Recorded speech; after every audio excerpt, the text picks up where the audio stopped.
Hey guys, what is up? Zero here, and welcome back to Fruits of the Literature Club, Chapter 5, Sayori's Route. So, in the last episode, I really didn't know how to word that, honestly. I guess it would be welcome back to just Fruits of the Literature Club. But for Chapter 5, Sayori Route. So, last episode, I don't really know what happened. Sayori somehow found us in a cabin. I don't know how Sayori found the exact same cabin as us. Granted, I don't even know how Sayori ended up at the cabin before we did, considering we told her to be far away from us. So, if anything, she should be further away from the cabin, but whatever. I don't know. Maybe Sayori doesn't actually exist here. We got to learn some backstory about the MC. I think that's pretty much about it. We went to sleep in a cabin with Sayori. And yeah, I don't really think anything else happened besides that. So, let's proceed. Let's see what the hell happens. Creak from the decaying wood of the cabin wakes me up. Sayori's no longer resting against me. Sayori? Doesn't appear to be in here with me. Damn it! As I stand up, someone walks through the entrance and towards me. Oh, Zero! Where were you? I had to pee. I thought they'd found you. I run my hands through my hair in relief. Sayori looks off to the side, embarrassed, until she notices something about me. Are you okay? You look like you were crying. Huh? Oh, yeah, I'm fine. I reach up and realize that I've been crying in my sleep. Quickly wiping away the tears, I look out the window and into the forest again. How long was I asleep for? About an hour.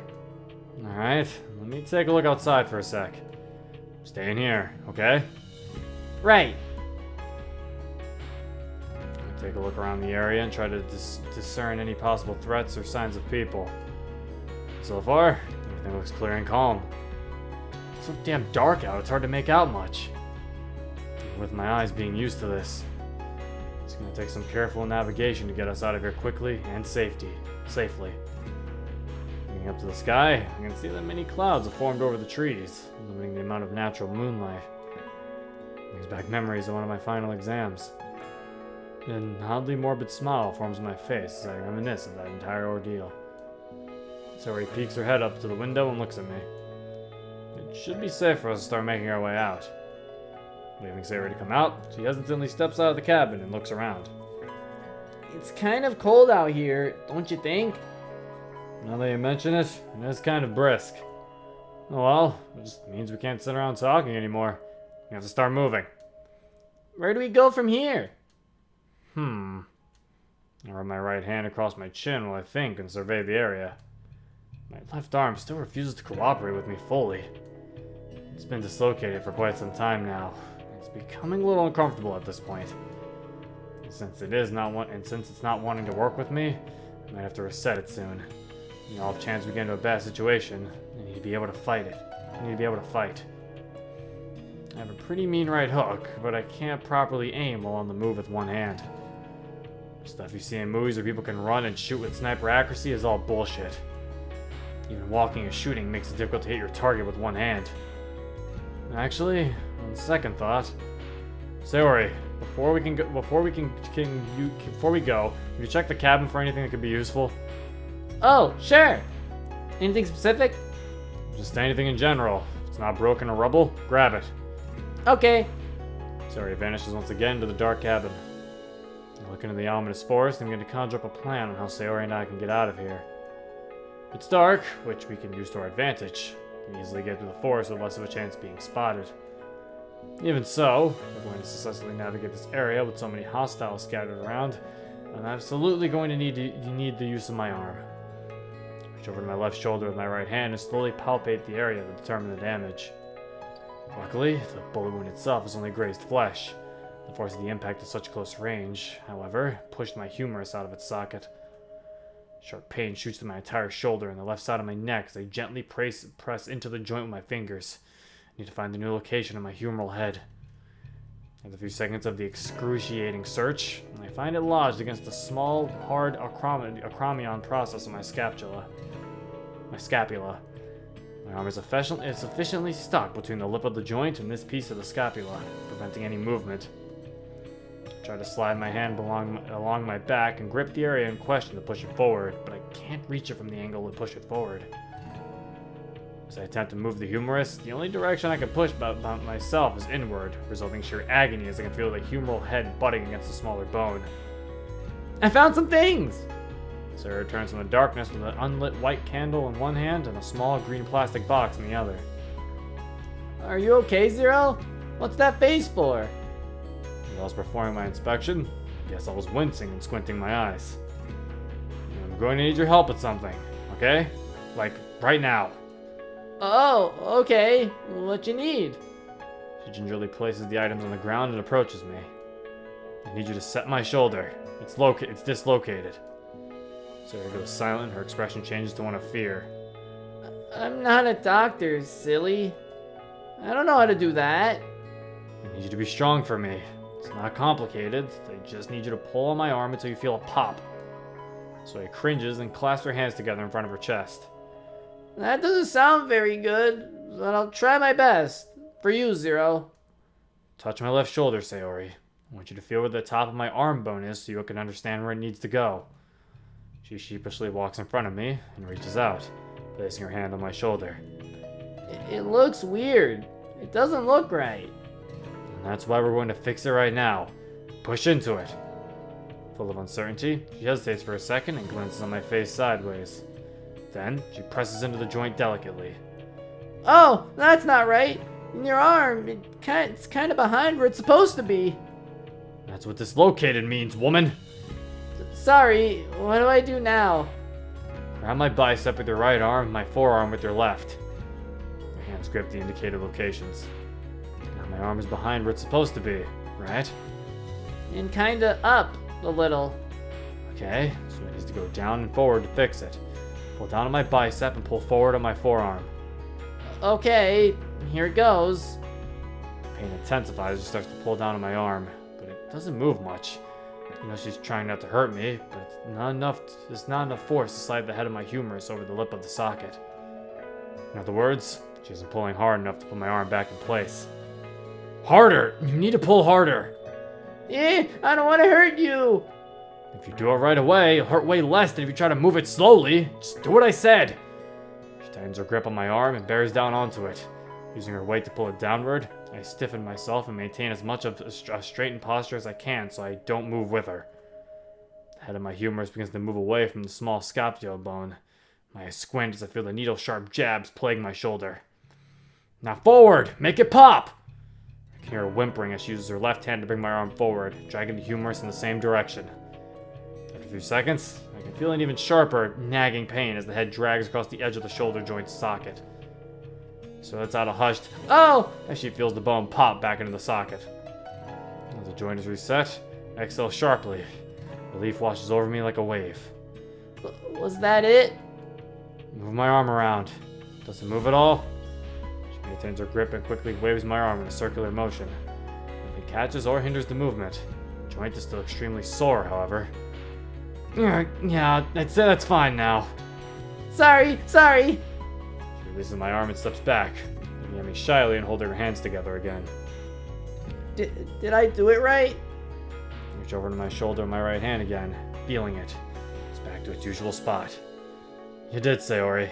Thank you. I look back towards the candle and the green plastic box that Sayori forged from the cabin. Sayori steps back, still looking at me dejectedly after putting me through an immense physical pain only just seconds ago. I was a little hard on her during that, but to be honest, things could get a lot worse tonight.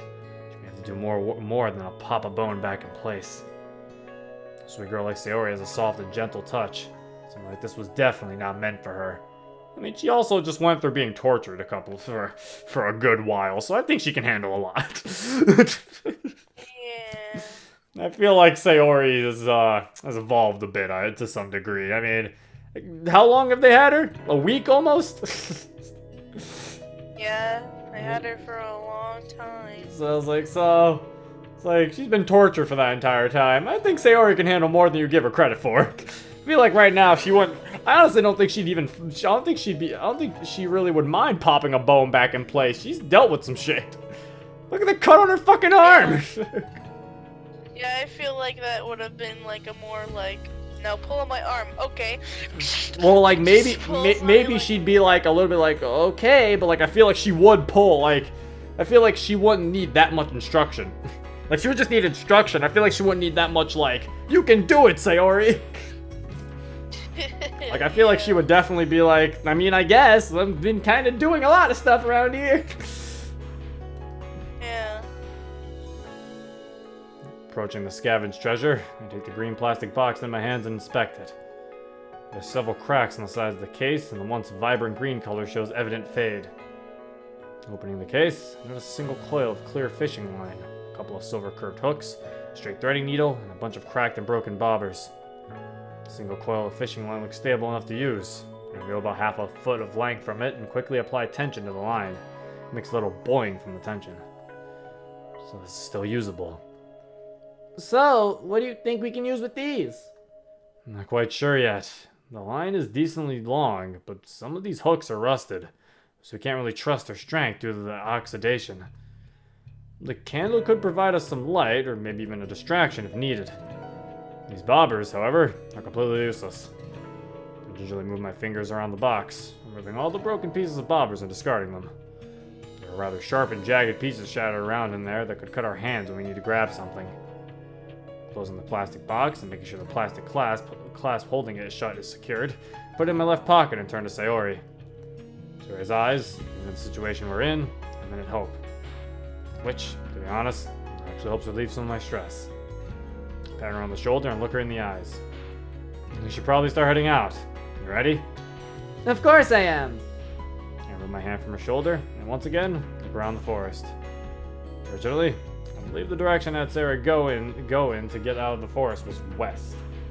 Since we both got mixed up, I can't tell which direction that is anymore. Maybe one of the trees around have moss? Moss always grows on the north end of a tree.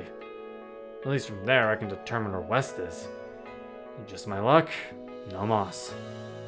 Ugh, god damn it. What's the matter? There's no moss on these trees, so I can't determine where north is. In order for us to get out of here, we need to head west. And, to be completely honest, I have no idea where that is right now. Oh, I have an idea. Sayori lights up and throws her arms out in excitement. Huh?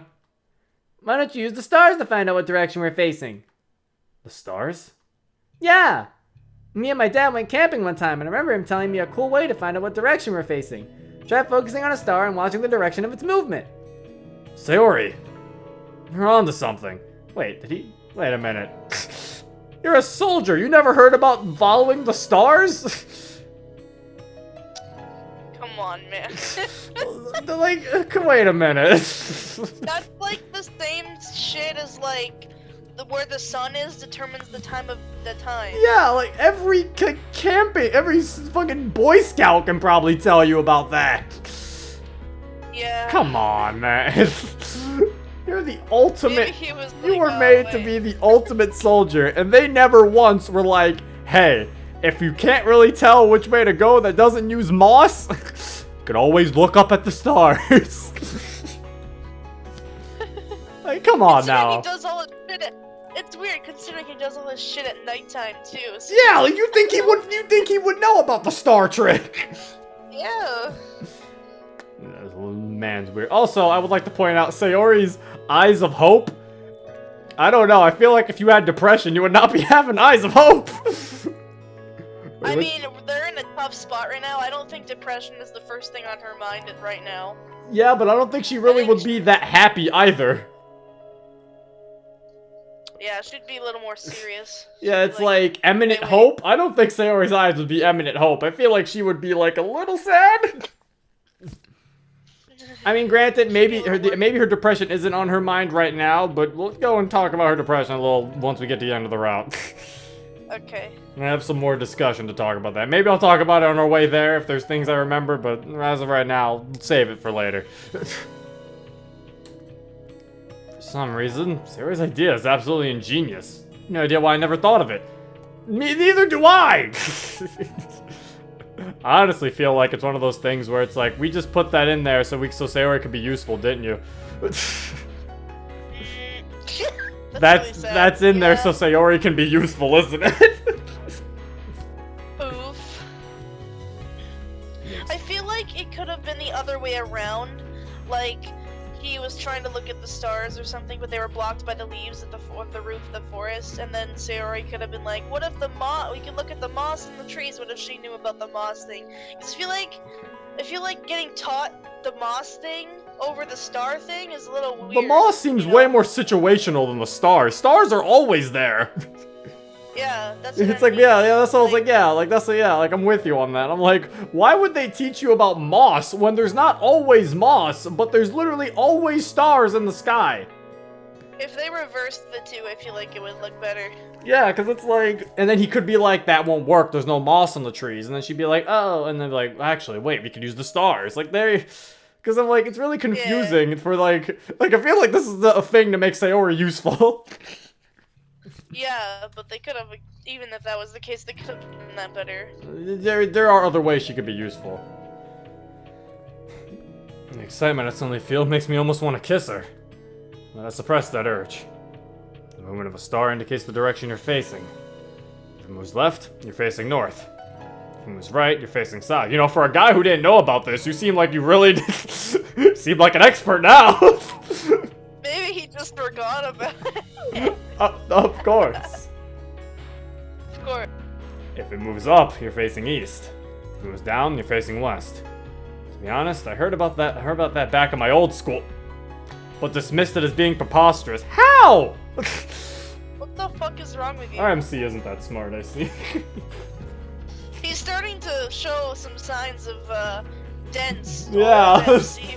Because I'm like, that's preposterous. That would never work. Did you ever try it? Did you just really just turn it down without ever trying it? You thought your moss method was better? I've never seen the stars move, actually, so I probably would have thought the same thing because I've never actually looked at the stars. But considering the way that he's always out in the field, you would think at least once he would try it. Yeah. Yay! Can you still remember how to do that? Don't we need to have something else? Yeah, you'd have 2 sticks in the ground, one smaller than the other, then you look at the tip of each branch and align them with a star. I'm on it. Sarah and I turn away from each other and start to look for adequate sticks. The sky may have clouds in it. Why. What? That's why I've never seen a star move, because you can't. Yeah, you need the sticks. Yeah. The sky may have clouds in it that restrict our view of the stars, but I can articulate and predict pockets of open sky so we can see a star. Hope to God this works. If not, we'll be walking for a while. After a minute, I look at Sayori behind me, searching around for sturdy sticks from the decaying wood around. Sayori's a lot smarter than you would think just by looking at her. Maybe just her cute and vulnerable demeanor is deceptive. So, she is a woman with the possibility of hidden weapons, and I love it. She only taught you how to look at the stars. I don't know about that one. I don't know about hidden weapons. I mean, she is still the girl who gets words wrong a lot of the time. Retribution and revolution confused. Let's not forget. She's a good weapon. She just told you about the stars. That's all she did. No, she has the possibility of hidden weapons. What I mean, it's like, so she has a lot of potential, and I'm like, let's not give her too much credit. She's not that smart. She still gets retribution and revolution confused. So, I mean, she's smart. I don't know if she's like brilliant. Sarah and I finish setting up our little station and aim the sticks towards a pocket of sky where we can clearly see some stars. I lie down on the ground, ignoring the extremely agitating soreness in my left arm, and try to focus on a star. When I do, I lock my eye on it and don't look away. Sayori sits down right next to me with her legs crisscrossed. She speaks from just outside of my vision. So, Zero, I forgot to ask. What is it? How did you find me and Monica? A man of many quirks, Sayori. They'll just happen to be amplified in intensity when it comes to stressful situations like these. Did Monica tell you about this? Nope. In fact, I'm kind of irritated that she didn't. On the flip side, I understand why she didn't. They threatened you, and she had no way of knowing how far their reach is. What do you mean by that? Well, you don't really know how these guys would know if she told me or anyone else about the meeting tonight. And sometimes you really can't take that risk. She didn't take it and came alone, which by not showing up the time I did, show off my sentence. I see. Basically, Monica acted very odd earlier. That's how I found you two. I had reason to believe that maybe it was caused by these people, so I followed her until she entered the forest. But I ran into a few problems of my own while talking to her, while tailing her. Those few problems were taken out as fast as I could. Oh, well, I'm glad that you're here with me now.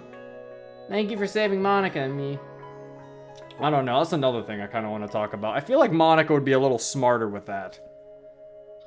What do you mean? She kind of just played because I realized this like later in chapter 4. She kind of just played putty in their hands. Like she just kind of showed up to say to the guy, just listened to the guy and showed up just because he was like, "We have Sayori, we're gonna hurt her," and then she just kind of showed up without any plan.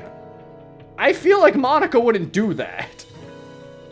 She would have at least brought a weapon with her. She would have either A, at least tried to bring a weapon or think of a plan, or B, have some way of contacting MC. Like not straight up telling him, but like hinting him that something's wrong, like deliberately. Like maybe like slipping a note or acting weird on purpose. Like I feel like Monica wouldn't be someone to just, oh no, they have Sayori, I must walk in there and stand there, and maybe they'll just give her back. Like, yeah. I don't think Monica's that dumb. Yeah. I think that's something maybe Yuri would do. Maybe not even Yuri. I think Yuri would be like, this is an obvious trap. Yeah. I think only Natsuki would probably do something like that.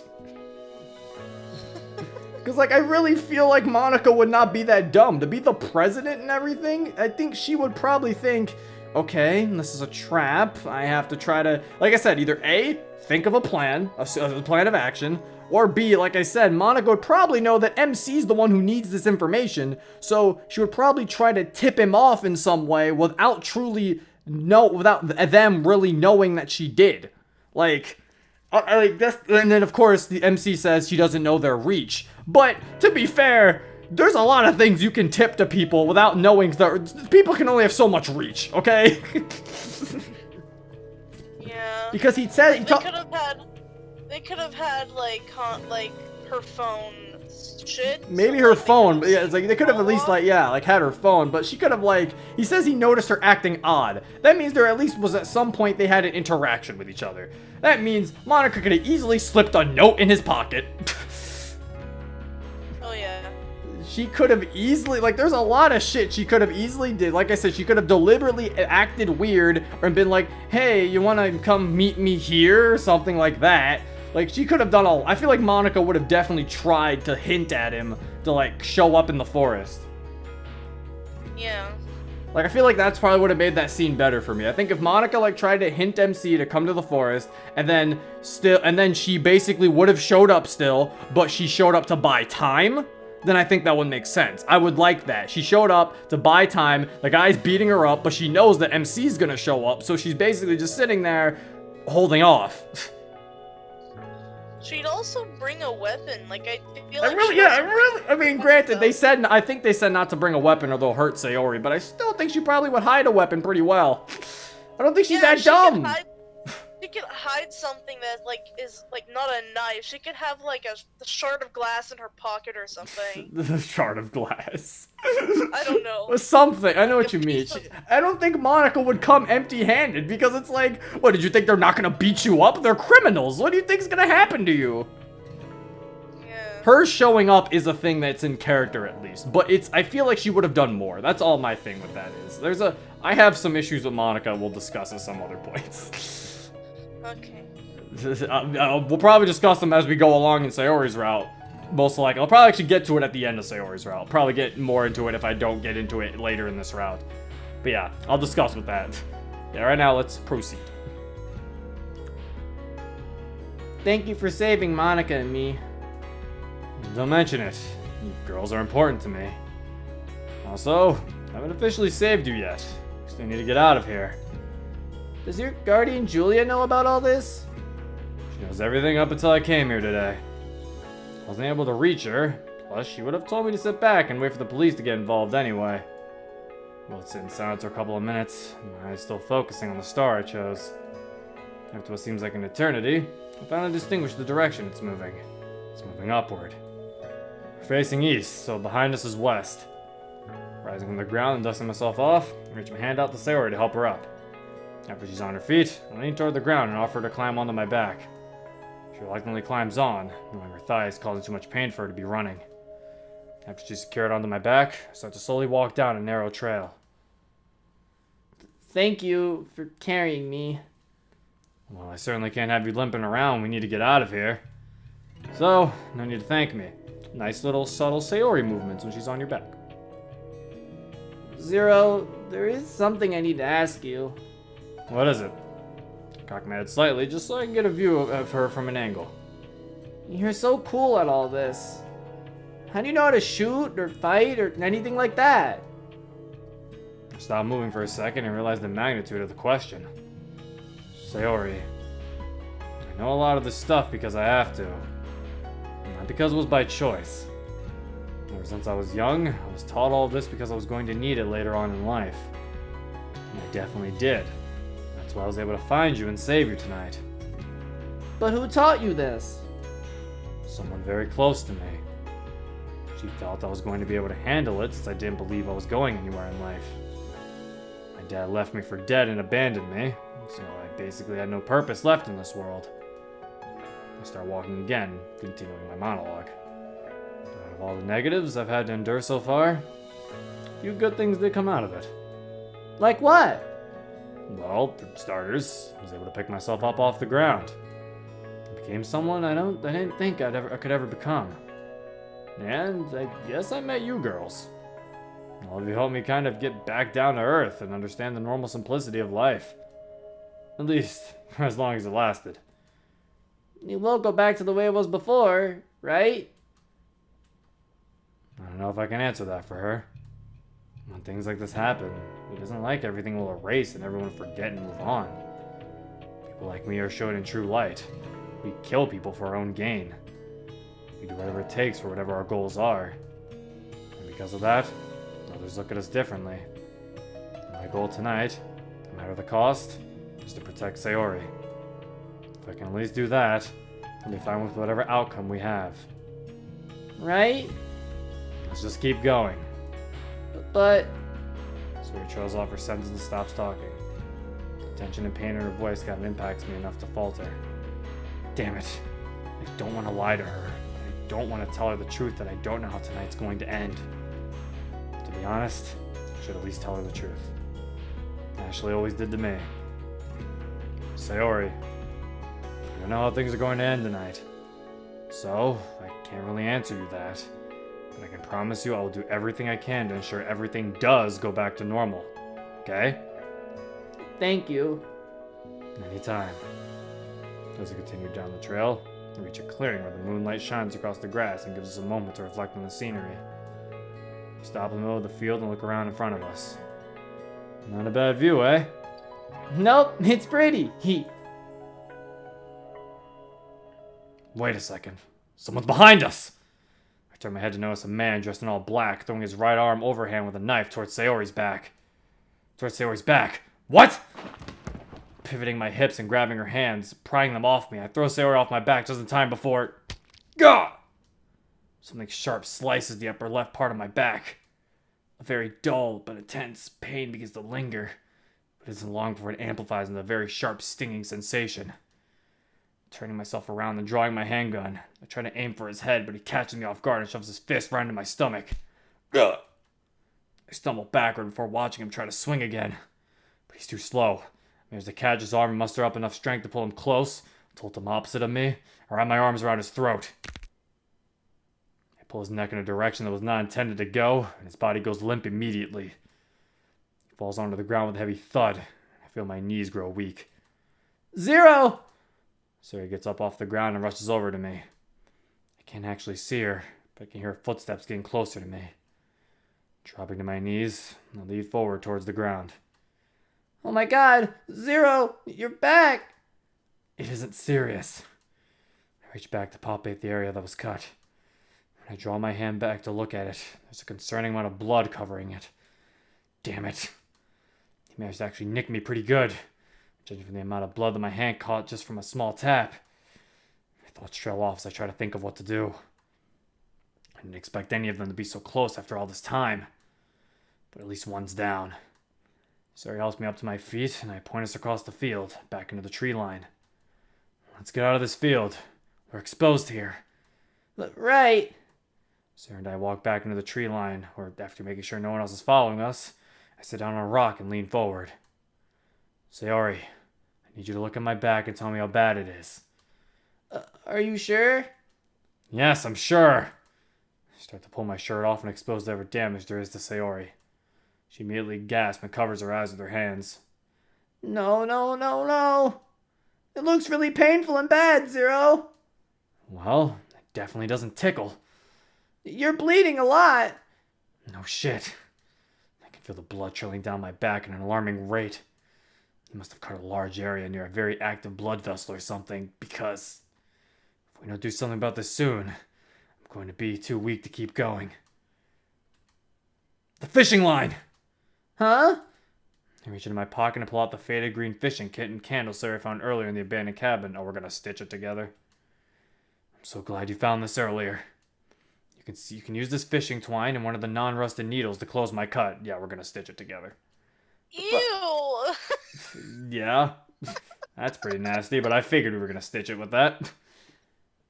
But I don't know how to do any of that. I'm sure you'll do fine. It's just like sewing up a teddy bear, okay? I don't know if I can do it. Sayori! Sayori jumps and cries low, and I raise my voice. Listen, sweetheart. This is definitely not an easy task, but you're the only person I can count on to do this. I can't necessarily stitch myself back together right now on my own. And if you can't do it, and I can't help you get out of this forest, you'll be on your own. The most I could do when I'm found is to fight like hell with whatever strength I have left. I can try. I'll do whatever it takes to keep you safe, Zero. Good. I'll help guide you through this, okay? Okay. I take out the straight needle and thread the fishing twine into it. The fishing twine is not the thinnest type of twine out there, so this is going to hurt. A lot. And probably get infected. We found this fishing twine in like a box in an abandoned cabin. Yeah, you should.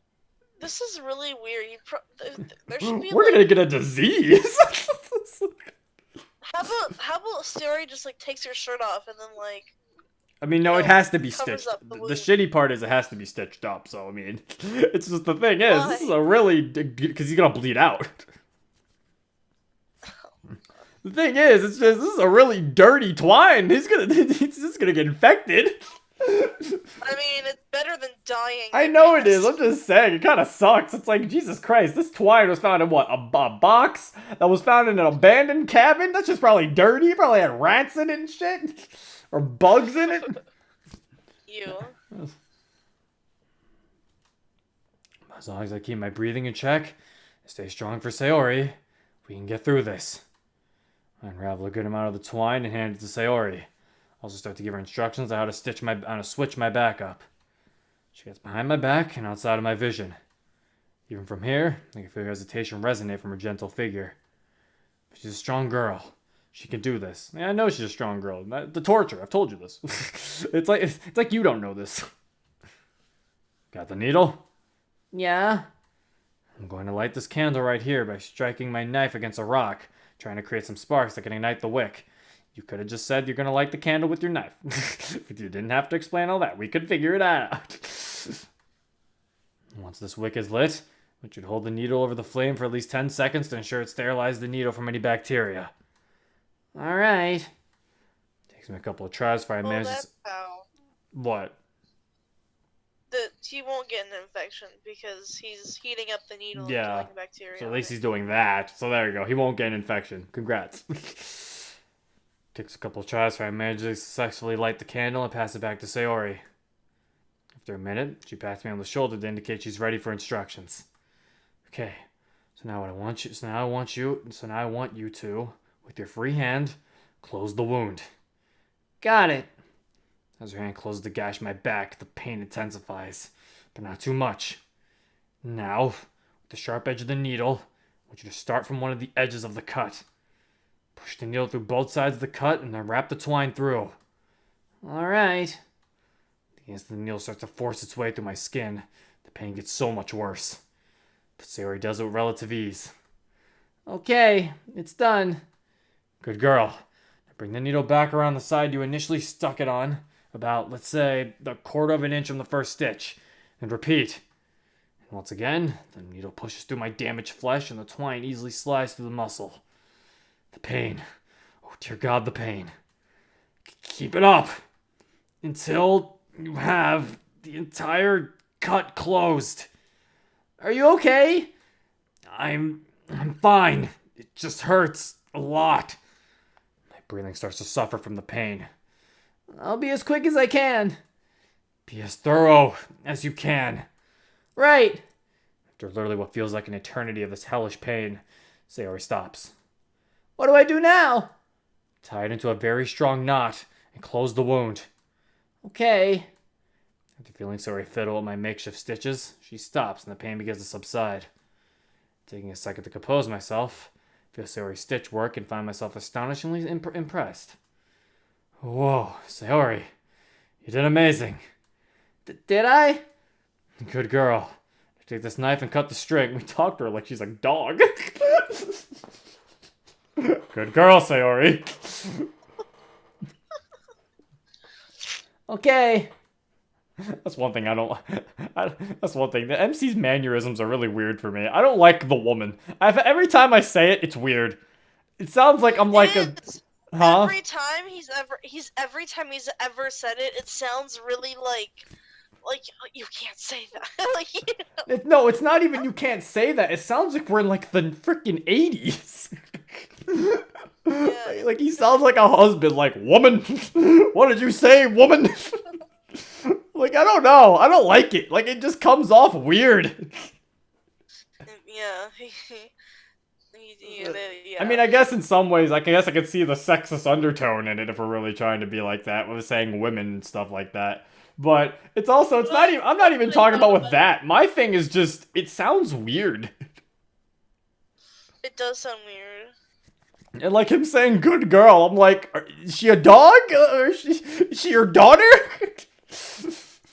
He could have said, like, good job. Good girl once, fine. Good girl twice, now I'm thinking she's your dog. Or very submissive. Yeah, this is getting really weird. So grabs my knife and cuts the axis fishing twine off. I grab my shirt and put it back on while simultaneously allowing myself to recover from the sudden trauma. How'd I do? What we just told you. We just said you did amazing. Damn it, Sayori! Do you listen? You did great like you always do. What? It's a goldfish brain. Goldfish brain. It's mean. You did great like you always do. I shoot a smile at her, which causes her to blush and look away slightly. You don't mean that. Wouldn't have said it if I didn't. I wonder where that guy came from. I wasn't able to sense him sneaking up on us since you were on my back. My flank was vulnerable, but it confirms that there's still some out there looking for us. Getting back onto my feet, I place a hand on Sayori's shoulder and look around. How's the thigh? I'm okay. It doesn't hurt too bad. Think you can walk for a little bit? I need to be able to be aware of what's around us, or another repeat of this could happen. I point one of my thumbs towards my back. I can do whatever it takes for you, Zero. I'm glad I can count on you. Sayori smiles as we continue into the dark forest. I do enjoy the dark forest. I would never be able to do that, by the way. Like, to stitch up someone's back. There's too much blood. I'd pass out. I would pass out before I finish. Understandable. It's probably a good place to stop, if anything. I'm surprised she did it. I mean, again, it's my theory that, again, it supports my thing where Sayori's been through some shit. I feel like Sayori still being afraid of some stuff definitely shouldn't be a thing. Like, again, she's been tortured for days. Yeah. Like, I really don't think so. I mean, maybe, like, the whole, like, they handled the stitching scene well. I think she would be like, I don't know how to do that. Like, that's definitely, I think, in character. Even if she's been tortured, doesn't mean she knows how to fucking stitch together. But the fact that she was able to handle it, I feel like she's seen worse. Now, her overreacting at his cut on his back, maybe that's a little, like, the whole, no, no, no, no. Like, I don't think Sayori would. It's like, come on now, Sayori. You've seen worse probably on yourself. Yeah, but he's someone she really cares about. I guess. That's something else I thought of. So I was like, yeah, I guess that makes sense. That's someone she cares about.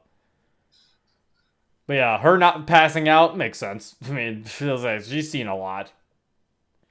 I feel like even if I was under so much adrenaline and I had to do something like that, I'd already know. I mean, it's not even just adrenaline. Like I said, it's just the fact that Sayori's seen shit. She's seen what they've done to her. She's had to sit and see those scars and that blood on herself. Yeah. And that pain she probably had to feel. So I'm like, Sayori definitely should be like in her stride right now. She should be in her moment. She should be in her element. I want to see Sayori punch somebody. Which she kind of did with that one guy who attacked her when she tripped. I honestly did think that makes sense. I could see Sayori doing that. She was in her element. It was her fight or flight. So yeah. That's the end of this episode. Don't know how much left of this route we have. But we're probably getting there. So far, pretty alright. Pretty alright. Pretty alright so far. Let's see what happens. Apparently next one we talk about Julia. Something probably gonna happen with her. Don't know what's gonna happen. The music's getting all creepy and eerie. MC is somehow surviving with a cut in his back and his arm being dislocated. And there's a time where he got shot. Did we gonna forget the fact that he took a bullet? He's still walking after taking a bullet. Oh yeah, what the fuck? That's like, that was completely disregarded. It's like that didn't happen. Yeah, I was gonna say, he took a bullet and like when he was fighting. It wasn't disregard. I think he mentioned the bullet, I think. Earlier? No, there was no mention of a bullet. No, there was. Did he not mention the bullet in this part? I feel like he did. No, Did he not? No, he didn't say shit about it. But yeah, our MC's kind of... He's kind of walking around. I'm really starting to think I'm really starting to think he has some plot armor. Yeah, he definitely Like, has I some understand plot he was raised to be a Soldier Zero, but I feel like at this point he's got to have some mutations or something, because like at the end of the day, he's still a human. That's still human flesh. There's a bullet in him right Like, now. it's not like Solid Snake where he's like chemically enhanced, you know, or he's a super soldier. It's like he was just raised to be like this. We don't know that yet. We haven't gotten to the end. I mean, maybe. Who knows? Maybe he'll reveal that he has chemically enhanced. Maybe he was wearing... Wait. Wasn't he, like, wearing a bulletproof vest? Was he? I don't remember. I have to look back. I think he was. I have to look back, because I'm not entirely sure if he was. Because remember, the bullet definitely did a lot of damage to him. Because that was the whole thing in Chapter 4, was the bullet. Really? I'm pretty sure the bullet played a pretty big part in Chapter 4. Or not, like, not a pretty big part, but like it was the thing that got him while he was fighting the guys. But, in any case, I'll have to look back at that at some point. Maybe somebody in the comments can help me remember. But yeah, that is the end. Hope you guys enjoyed. Depending on when this is released, the download link might be in the description. Might not be. If it's not there, it will be there soon. Just gotta wait. Anyway, this has been Zero. Peace. I'm a shapeshifter at this masquerade, hiding this face of mine, free for you to draw. I'm a shapeshifter, what a shit to be, but don't take off my mask, revealing the